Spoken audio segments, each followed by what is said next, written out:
I am Helen Hayes. Many of us who are living now will never see the end of the conflict which dominates our lives. Leaders change, and leadership passes from one generation to the next. But for generations, or certainly for many years, the challenge which confronts us will continue. So it becomes not just a hope, but an urgent condition for a peaceful future that those who are catapulted into the problems of maturity with every passing year will understand the challenge and devote themselves to it even as you and I must. Interest cannot lag, efforts cannot cease. It will require the sternest kind of dedication, bred as it were into the American character. The training grounds in which this discipline will be planted and perfected are the institutions which have shaped our society, particularly the home, which has always been in our culture the nucleus of society itself. The home is the wellspring of the strongest qualities of citizenship, and it must remain so if we are to preserve the toughness of moral fiber, which is our strongest heritage. A toughness of moral fiber, a belief in the right, as God gives us to see the right, as Lincoln put it in words which are carved into our national soul. These are the sinewy threads of our past. Keeping America strong, this is our challenge. Keeping the vision of liberty bright, keeping the threads of our past, the strands of moral toughness with which our history is bound. Moral toughness, the quality which made men work instead of weep on the hostile shores of New England, which bled mortally yet never died on 100 fields and oceans stretching out from Valley Forge, which moved strong men west, bringing with them first only their pride, then their railroads,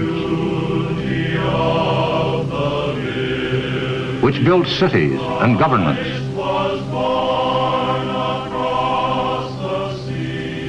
and created wealth, and above all, made freedom the birthright of every man. That quality must still live within us, for without it, we are surely lost. And it will live, so long as we keep faith in our future and faith in our past. This is the challenge, as compelling, as severe, as crucial as Americans in any age have ever faced.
American parachutists are fighting today from Port Moresby to North Africa. They're trained to battle in any part of the world, in any climate, on any terrain, desert or snow. The training is tough. So is the job. Here's how a fighting paratrooper is made.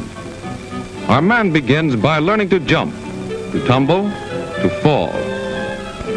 Here's a machine that builds bodies.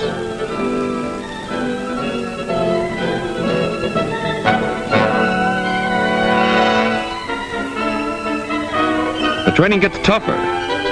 Up in a harness for a quick slide to the ground to give him the feeling of movement in the air.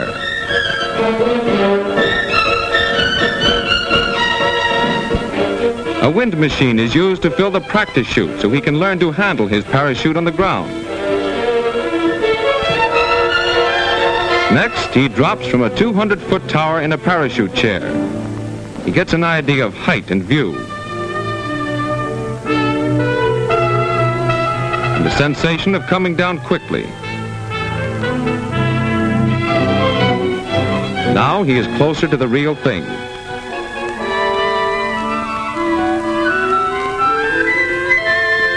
He is hoisted by cable, and he learns how it feels when a parachute opens. He knows his parachute.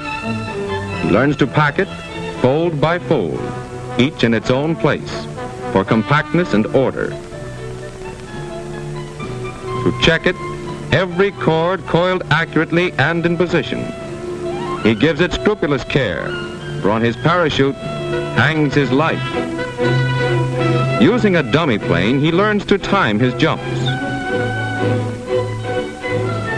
Back to the tower again, jumping with the parachute already inflated.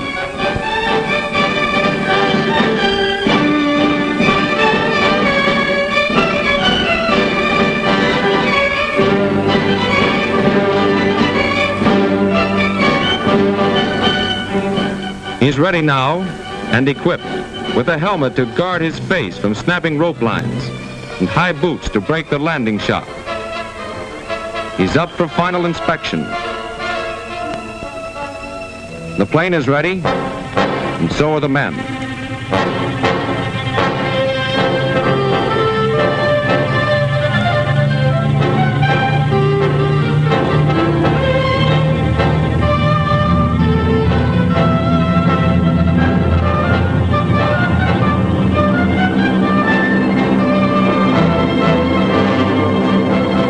Down below are the objectives must locate, carefully plotted on aerial maps.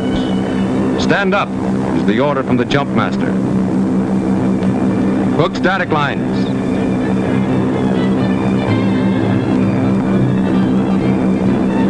The men help each other with the last-minute checkup. Wait. To the door. Jump. 18 men in 10 seconds. Their first jump.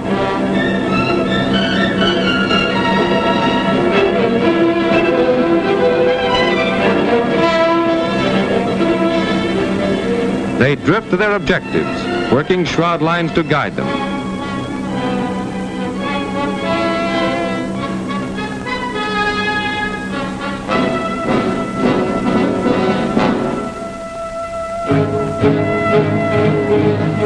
Ready for action with rifle and demolition kit.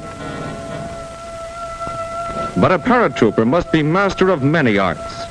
He fights not only in Europe, not only in the deserts and jungles of Africa, but in the snows of the Arctic.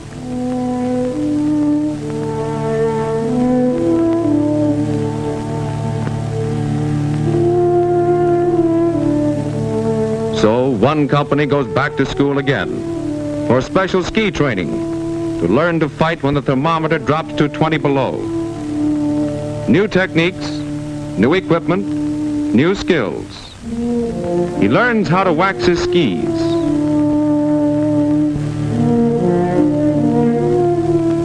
First is the business of learning how to walk. Clumsy at first. A new way of falling. He thought he knew them all.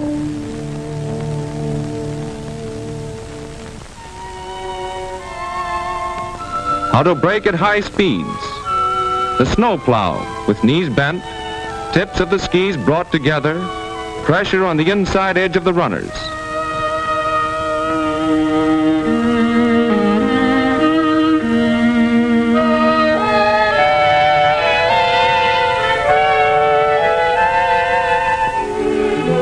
How to swing arms and shoulders from the hips so that he can do Christies and tempo turns downhill. But skiing is uphill work too. He learns the sidestep and the herringbone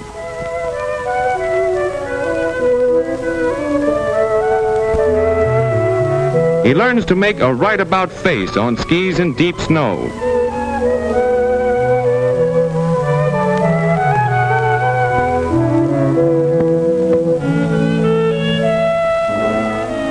And this is how a column works its way up a mountain.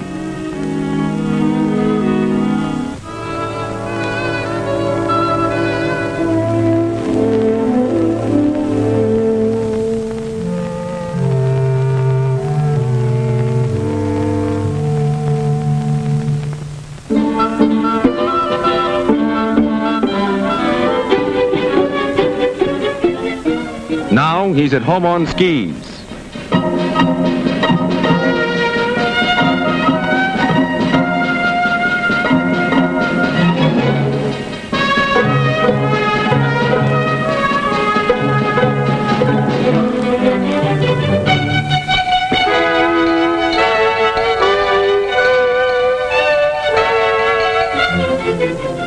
And the white suit issued for camouflage makes him part of the landscape. In combat, he will whiten his face, his pack, his rifle too. He learns how to live in the snow. How to tramp down the snow into hard camping ground.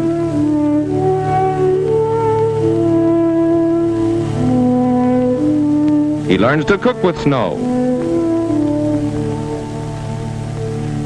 He learns to sleep in the snow, gun and skis within easy reach.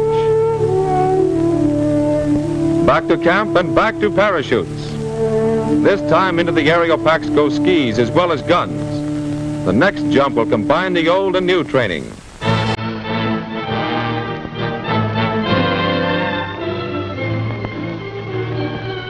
He's in the air now, and he's ready to combine his three skills: the fighter, the jumper, and the skier, product of a new training for a new kind of war. Light-colored chutes carrying men, dark or brightly colored ones carrying arms and ammunition.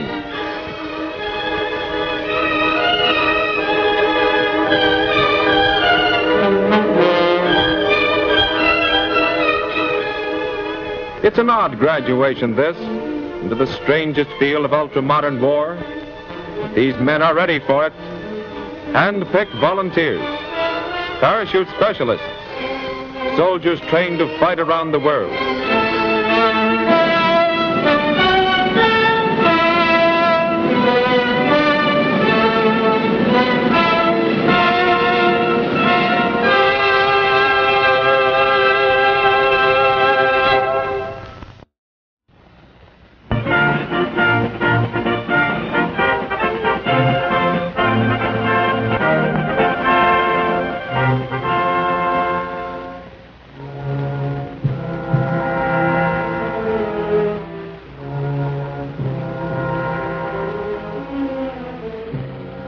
This is the Kremlin, citadel of Russian communism. Looking at Russia, we might see it as a country to be studied, as we study other nations of the world. Yet we know that Russia today is regarded as a grave threat to our nation, to our freedom, to the peace of the world. Why so? What makes it a threat? Looking closer, we see a clue. Public display of giant portraits of communist leaders. These leaders, by their actions, have caused the world to stand guard. Here, in Russia, you see the reason why so many nations are building up their defenses. Here, in Russia, you see the reason why we are spending billions of dollars in defense production. Why your family is paying the highest taxes in our history. The leaders of Russia tell us their only concern is the defense of their own nation. Is this so? Or are they ambitious for world conquest? Question. A question of communism. Ever hear of Karl Marx? In his mind, communism was born more than 100 years ago. He looked at the world and saw men as divided into two classes, workers and capitalists. In the Communist Manifesto,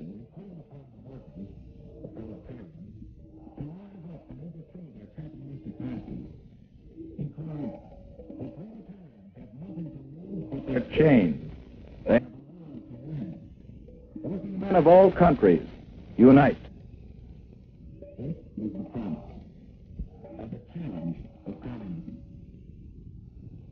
In Russia, the Tsar was the government. To support the wealthy aristocracy, millions of peasants toiled in virtual slavery. The Cossacks, dreaded police of the Tsar, enforced tyrannical laws. Here is fertile ground for the ideas of communism.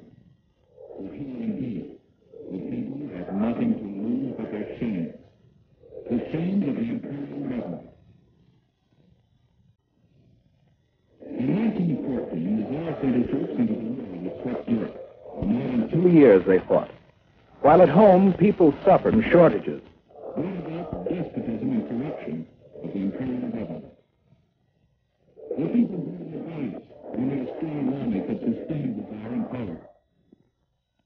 The revolution was preached on the battlefield, too, to an army broken with corruption. Inevitably, the Russian army surrendered. And with the defeated army returning under the banners of revolution, the imperial government fell. The revolution reigned. The chains were broken, and in violence was born the government of the proletarians. But a government needs leaders. Everyone of Nikolai Lenin, he was the first leader of communist Russia. And Trotsky was another. Lenin lived but a few years, and out of the vicious struggle for power that followed his death, Joseph Stalin emerged undisputed leader. Here was a new figure. In the background, Karl Marx. He established the ultimate aim of communism as world revolution. And the rulers of communist Russia, while firmly establishing their authority at home, created an international organization to stir up revolution throughout the world. Communism was on the march, starting within the Kremlin. But what of the people? The proletarians who had fought to win a new world.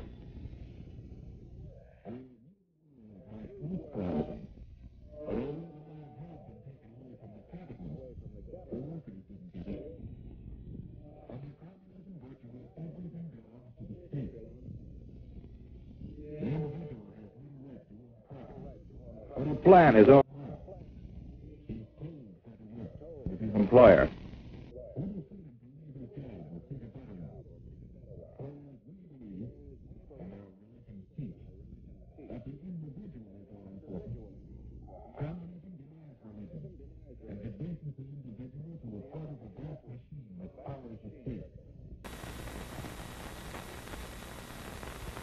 Children are taken early and molded to fit the machine.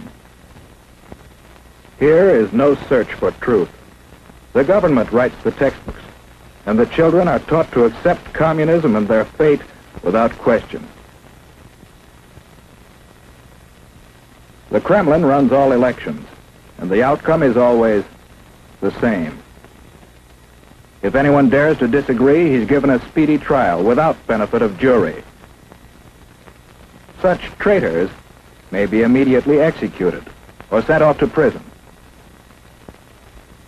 The proletarians have nothing to but their chains. They have a world to win. Although the people of Russia gained little, the rulers gained mightily in power. They built up a giant war machine, looking forward to the day when their flag would fly over the entire world. Then came the rise of Nazi Germany, another power bent on world conquest. The two nations joined forces, and Russia, believing itself safe from aggression, launched an invasion of Finland and other neighboring nations. For the first time, the world learned that the communists were no longer waiting for world revolution, but were now resorting to outright military aggression to extend their power. After the Nazis turned on their former allies, we supplied Russia with immense quantities of military equipment to wage war against our common foe. And how did Russia come out of the war? In 1917, at the time of the revolution, Russia was already a land of vast area. Soon after the end of World War II, Russia had occupied many new territories, bringing additional millions of people under communist control, and serving notice that Soviet Russia was now a world power to be reckoned with. United with Russia in war, we strove to preserve that unity in peace. We helped organize the United Nations, in which the nations of the world have mutually pledged to cooperate in fostering world peace and progress. Andrei Gromyko signed for Russia. But in the first post-war Italian elections, the communists created disorder in an attempt to gain control of the government. Once more, the world was reminded that basic in the idea of communism is the plan of world revolution, and that Russian communism has stepped beyond that plan to achieve world domination through aggression. In Indochina and Malaya, communist aggression has incited rebellion against established government. In France, communist aggression has fomented strikes against essential industries in attempts to discredit the free government. In Iran, the communists have incited rioting and have preached hatred and distrust of the Western nations. In Eastern Germany, they have openly opposed the West. In China, the communists have established their own puppet government. In Korea, communist aggression has come into actual combat with forces of the United Nations. And with the most deadly of all weapons available to the Russians, no peoples in the world can feel secure against this aggression.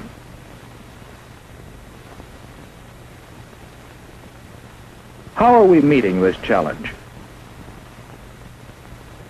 Yes, one way is by helping the free world fight starvation and poverty and suffering, conditions that pave the way for communist infiltration.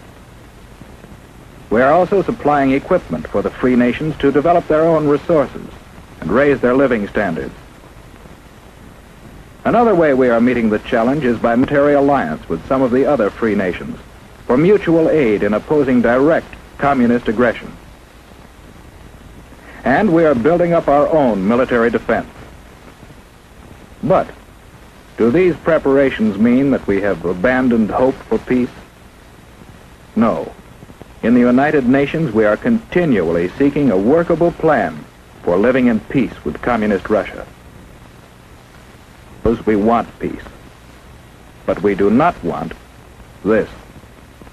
We believe in freedom. Freedom, born of the conviction that every person is a child of God and is therefore of supreme worth. For these people, for ourselves, for everyone, we want freedom, not tyranny.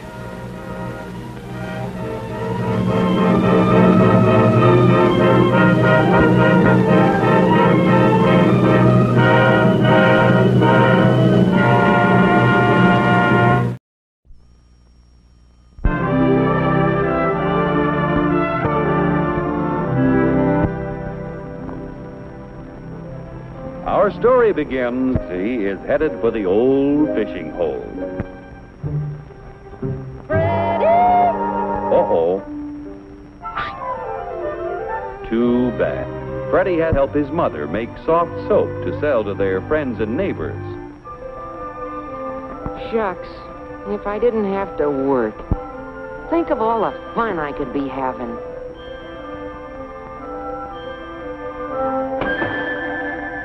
Gee. Freddie tries to figure out an easier and quicker way to make soap.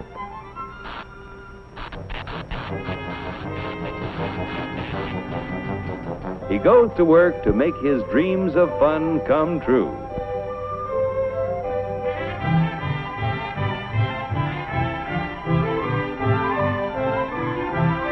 After years of working night and day, Freddie's experiments bring success.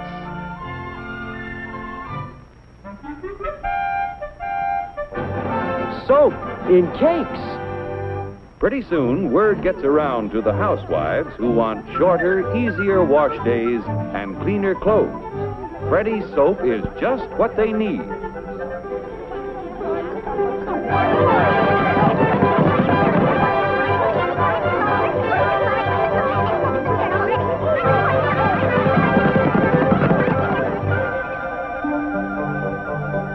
He invests his profits in larger quarters and new equipment to make enough soap to satisfy the demand.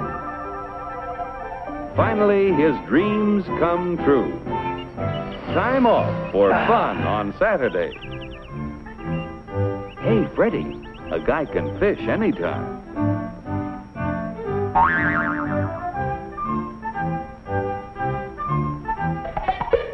At 23 skidoo. Goodbye, Freddy. Hopelessly in love, he wants to make good in a big way. So, back to work. As the company grows, it brings the railroad and other businesses to town. Increased property taxes from the thriving community help to build better schools, streets, parks, libraries, playgrounds, and waterworks. Taxes even help to provide more and better governmental services, such as police protection.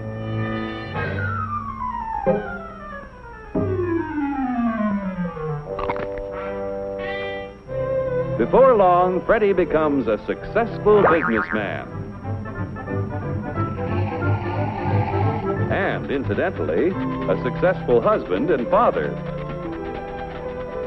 Fudsy's expanding company creates all kinds of jobs that never existed before. To increase production and sales, Fudsy builds up a strong labor management team. Each year, he invests a portion of his profits in research to develop better soap that can be made to sell at lower prices. The Fudsy Company continues to grow with the years because it makes a good soap, which in competition with others sells at a fair price. Competition forces each manufacturer to improve his product, to sell it for less, and to give the consumer more for a dollar than his competitor. And Fudsy is hard to beat. Finally, he gets so many orders he realizes that one factory simply can't meet the demand. His profit motive starts sparking to figure out a way to increase production. He forms a corporation and issues stock to raise money to build factories from coast to coast. Fudsy's employees have faith in his management and back him with their savings.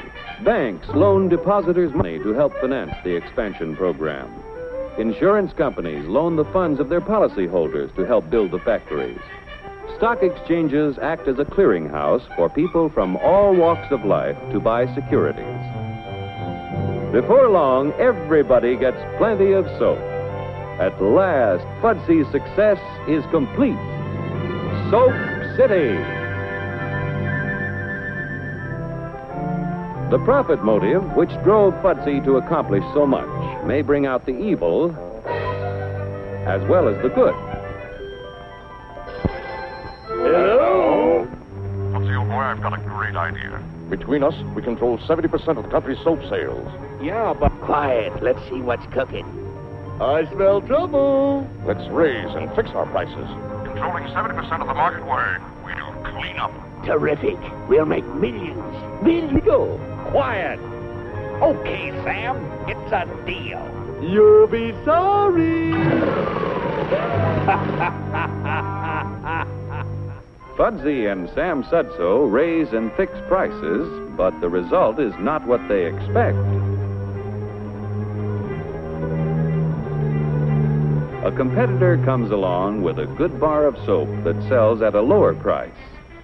Since shoppers always seek maximum value, only the lower priced soap sells, while Fudsy and Sam Sudso's profits turn into losses. 99 times out of 100, competition works. When it doesn't, the government steps in to prevent monopolistic attempts. That was a tough break. Now the next time...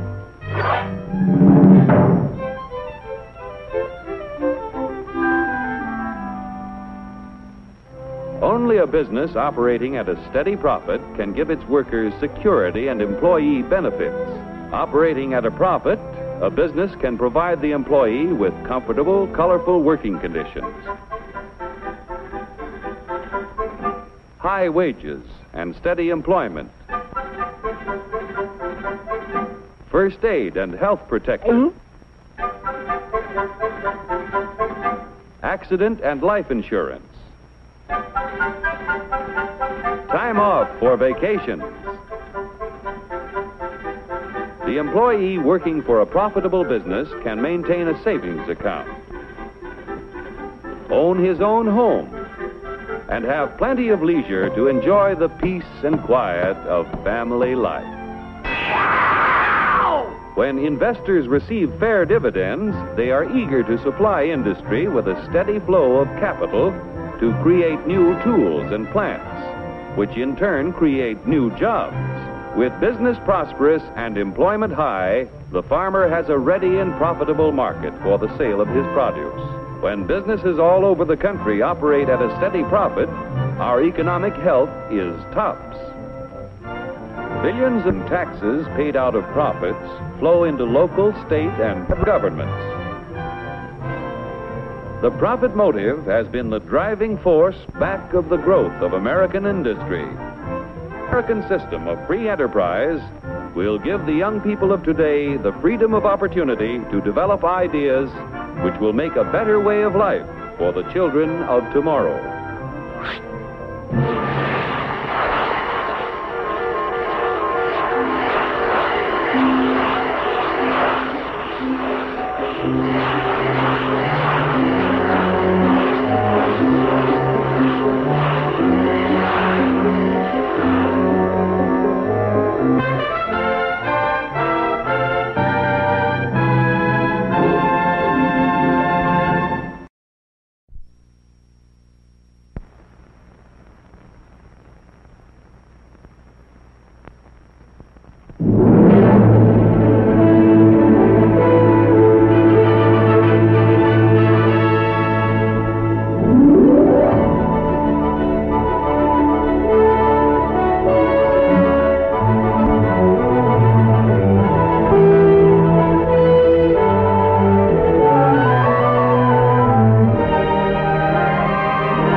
It wasn't so long ago in the history of man's voyage toward a better world that ships were carrying eager passengers toward the shores of a new nation that was just in the building. Our forefathers were constructing the foundation of this nation by interlocking inseparably the blocks of our political and economic freedoms.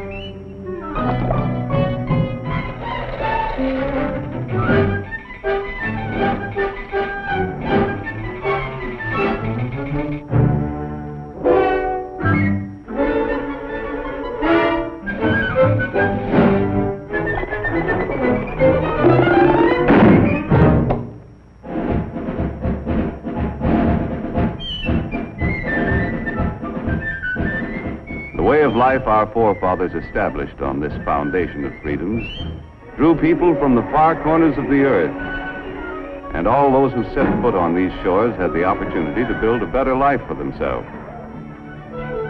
Even young Jonathan, an unskilled lad from across the sea, hoped to find a job where he could progress according to his ability and enterprise.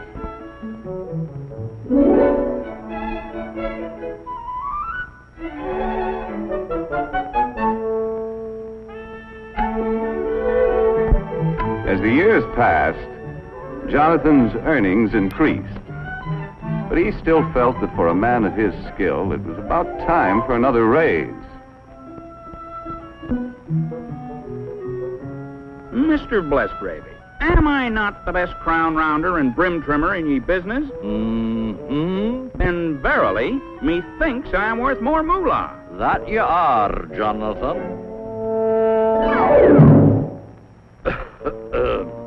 I'm sorry, lad. No raise, Mr. Bless Gravy? I quit.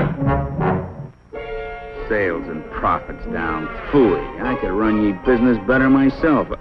Hey, why not? My own business. All you need's a little capital, a little push, and an idea. Yeah, an idea. Let's see. So I said to him, I wouldn't wear that hat to a dog fight. Why, there isn't a decent hat in the entire village. And such prices. Imagine paying that much for a poke bonnet. Why, it was an awful thing. Why not? Women's hats. My own business.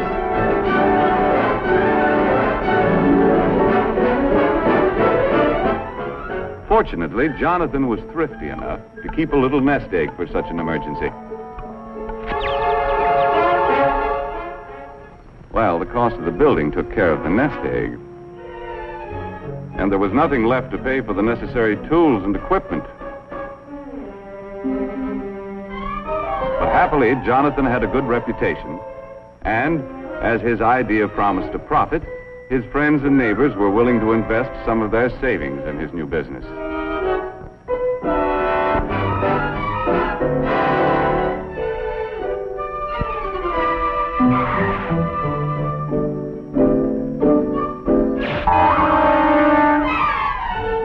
In the nick of time, an enterprising chap showed up with the raw materials to make hats.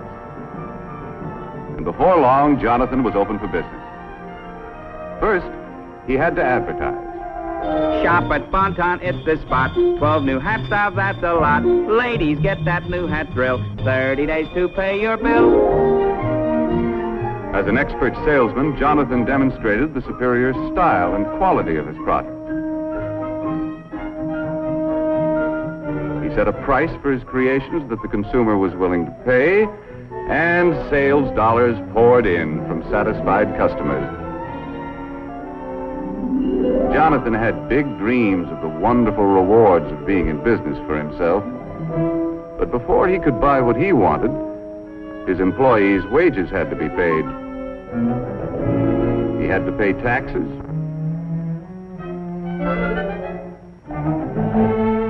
And his friends who helped finance the business had to be paid a return on their investment. When all of his bills were paid, Jonathan had to exchange his big dream for a little dream. Mesdames, mademoiselles, it is the privilege of Alphonse, hat stylist to all the grand heads of Europe, to bring you hats with style so chic, a quality magnifique, and a price, ooh la la, so low. Come one, come all to the grand opening. To meet competition, Jonathan had to plow part of his profits back into the business to develop a better hat. If customers approved the quality, style, and price of Jonathan's new designs, he still could make his dreams come true. With the passing years, this strong foundation of freedoms protected the dignity of the individual and his family, gave everyone the right to worship as he pleased, and promised anyone with ability and enterprise the opportunity to participate in the building of the American way of life as we know it today. A way of life that depends upon millions of thrifty Americans who send a portion of their savings to work in our business system each year. People from all walks of life, workers, farmers, housewives, all of us send our dollars to work in our business system in the hope of earning dividends or interest on our investments.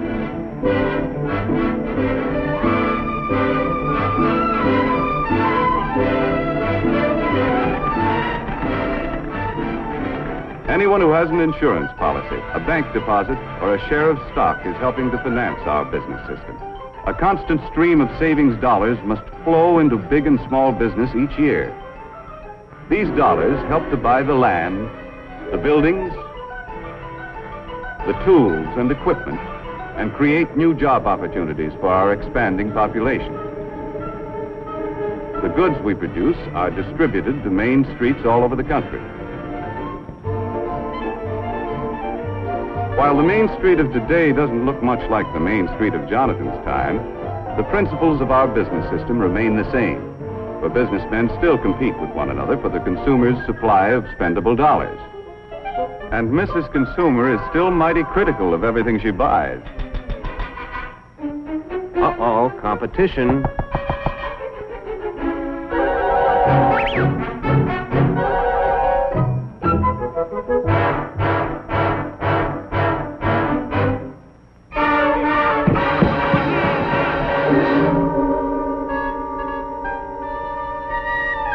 The management of every business has a continuing problem to improve their product to stay ahead of competition, or else.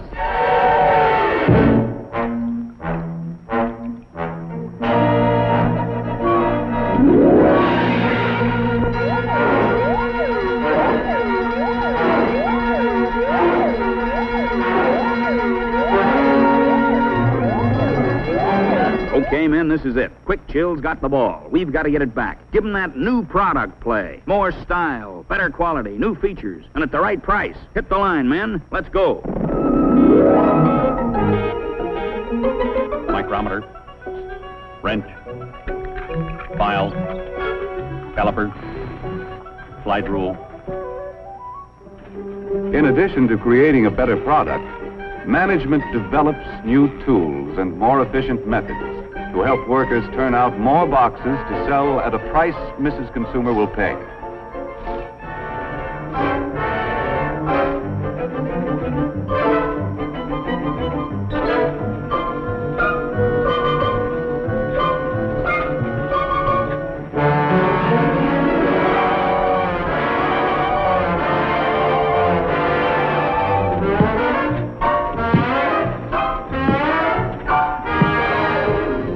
The new features about this better product are advertised to point out its competitive advantages.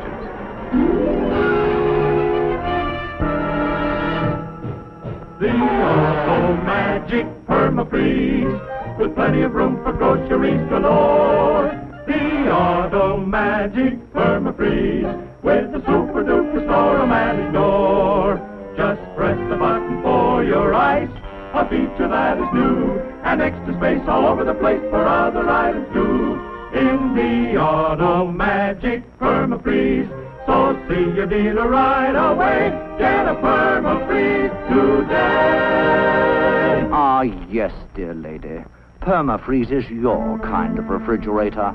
High quality at a low price. Sales dollars from satisfied customers once again flow back to Perma-Freeze. A successful business must have enough sales dollars coming in to enable management to pay the expenses of doing business, such as salaries and wages, materials and supplies, research and product development, plant maintenance and repair. In addition to all of these bills, management has to pay taxes to local, state, and federal governments. Any money that's left over is known as profit. Wise management plows part of it back into the business. The remainder of the profit is paid out as dividends.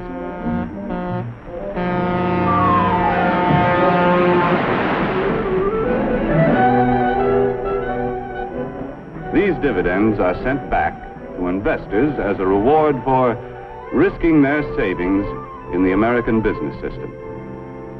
Although occasionally some of us pick a lemon and have to take a loss. The constant investment of our savings through good times and bad has enabled our competitive business system to continue to increase the production of more and better goods to meet the demands of our rising population for a better standard of living. For example, it was only a little more than half a century ago that the average worker had only inefficient tools to help him turn out a product. Low production meant low wages. In 1900, many men had to work 10 hours a day, 6 days a week, to to earn enough money to provide their families with the bare essentials. Hand labor was the rule in the home as well as the factory. In many families, the youngsters had to work to add their earnings to the family budget and forego the opportunity to get an education. And with most families in those days, the standard of living left much to be desired. A half-century later, we had invested enough in our business system to provide the average worker with efficient and expensive buildings and machinery to enable him to produce enough in a 40-hour week to earn twice as much as the 1900 worker earned in a 60-hour week. This shorter work week gives us all more leisure time to enjoy a standard of living beyond the wildest dreams of anyone who lived a half-century ago. The more we earn, the more our families have to spend for the things they need and want. Young people today have leisure time for fun and enjoy educational opportunities denied their fathers and grandfathers.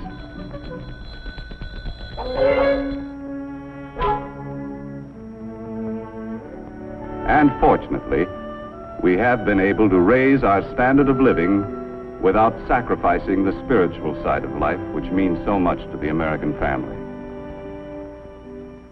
Our business system has continued to provide a better life for our increasing population, in spite of destructive forces which have pounded against our foundation of freedoms with no avail.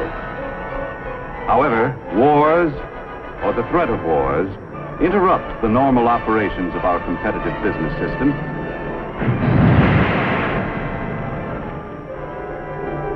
and may result in government controls which crack essential blocks in our foundation of freedoms. In World War II, wages were controlled. Many workers were frozen to their jobs. Farm prices were controlled, and profits of business were limited. Raw materials were allocated between essential and non-essential business. On Main Street, USA, many of us found less to buy because a good portion of our productive capacity went to the war effort. Prices were fixed, and the available supply of goods was rationed. In war emergencies, we allow government to restrict certain of our freedoms. But we Americans have learned to remove government controls as quickly as possible and to repair the blocks in the foundation of our freedoms to allow our business system to resume its normal operations. While we invest part of our savings to help finance the world's most efficient business system, at the same time we pay taxes to government to finance many kinds of services which also contribute to our way of life. For example, our taxes must provide the necessary funds to improve and expand our school system. Our taxes must be sufficient to pay for city streets, health, fire, and police protection, and of course, aid to the needy.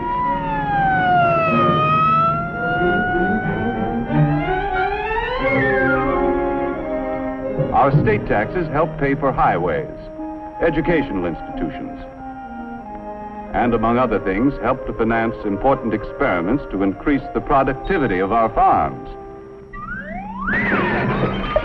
Our federal taxes pay for irrigation and reclamation projects, for national parks, postal services, the Weather Bureau, and many other services. Our taxes have to pay for the enormous cost of past wars and provide the funds for a defense program which will ensure the safety of our country. In addition, all of us should be willing to pay whatever taxes are necessary to enable efficient government to improve or expand any essential service. But with our present tax load, we should avoid pressuring government for any new services that aren't absolutely necessary. Because we all know the more our government provides, the more taxes it's forced to collect.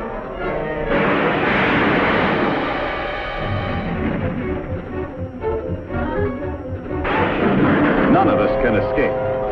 Big business,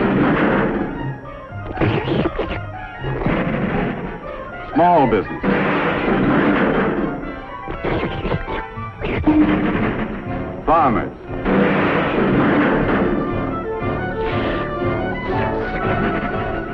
Workers.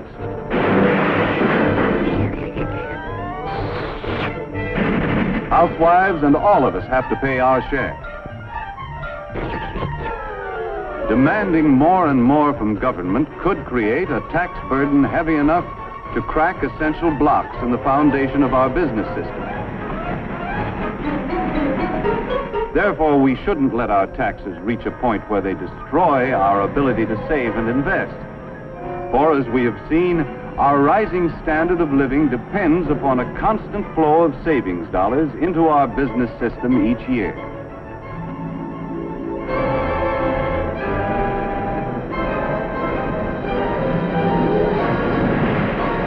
In the future of our country, waves of destructive forces will continue to batter against our foundation.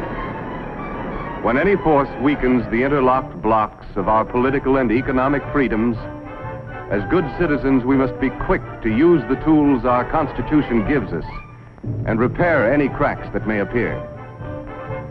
As long as we keep the foundation of our business system strong, we shall be able to maintain and improve the way of life our forefathers conceived and established.